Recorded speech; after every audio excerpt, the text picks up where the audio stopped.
Bonjour mes chers élèves, j'espère que vous allez bien. Pour la lecture de cette semaine, on va découvrir des poèmes de Jacques Prévert.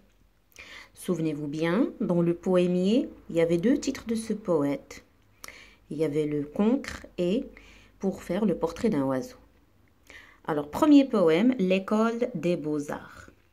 Première remarque, absence de la ponctuation.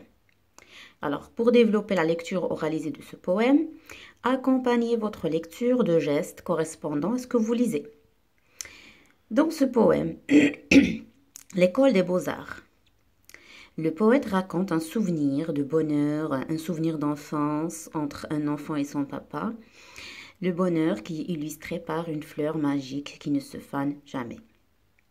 Deuxième poème, Bain de soleil. Première remarque, c'est un poème court, aussi sans ponctuation. Bain de soleil. Dans ce poème, il s'agit d'un jeu de mots. C'est le soleil qui se baigne, alors que habituellement, ces mots signifient que les gens s'exposent aux rayons du soleil, ils font un bain de soleil. Alors cela permet d'aborder l'humour dont Jacques Prévert fait souvent preuve dans ses poèmes, un humour qui crée de l'étonnement et du plaisir lié au charme de la poésie. Voilà, toujours c'est un poème de Jacques Prévert. Là, on voit Jacques Prévert. Passons au troisième poème, Chanson du Vitrier. Regardez bien la forme du poème. Regardez bien, première remarque. C'est un poème qui commence par une lettre majuscule et se termine par un point. La seule ponctuation. Chanson du Vitrier. Alors dans ce poème, Prévert parle de beaucoup de métiers, de vitrier, de bûcheron, vous avez remarqué, le menuisier, l'allumeur des réverbères. Les réverbères, l'allumeur des réverbères, c'est un métier qu'il y avait il y a longtemps, c'est la personne qui allumait les lanternes. Voilà, les lanternes dans les rues. Là, il y avait une personne qui s'occupait d'allumer ces lanternes le soir. C'est l'allumeur des réverbères dans les rues. Il y a le rémouleur aussi. Le rémouleur, c'est la personne qui aiguise les couteaux. Alors, ce métier de rémouleur, nous, on l'observe chez nous à l'approche de l'Aïd al-Adha.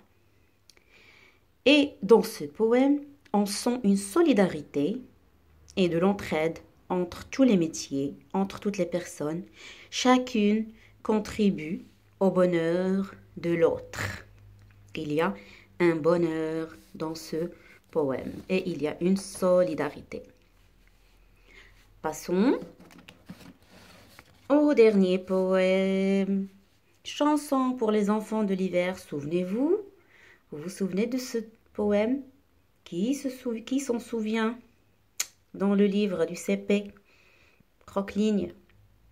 Chanson pour les enfants de l'hiver. Dans la nuit de l'hiver, galope un grand homme blanc, galope un grand homme blanc.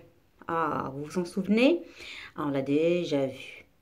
Alors, le poète a utilisé des répétitions, ce qui fait que ce poème, il ressemble à une chanson. Il y a aussi une régularité dans la longueur des vers. Remarquez, la régularité dans la longueur des vers, ce qui facilite aussi la mise en chanson, ce qui fait de ce poème une chanson. Et ben voilà, je vous invite à bien lire ces poèmes et répondre aux questions je comprends. Je vous souhaite une bonne lecture et un bon courage pour la semaine.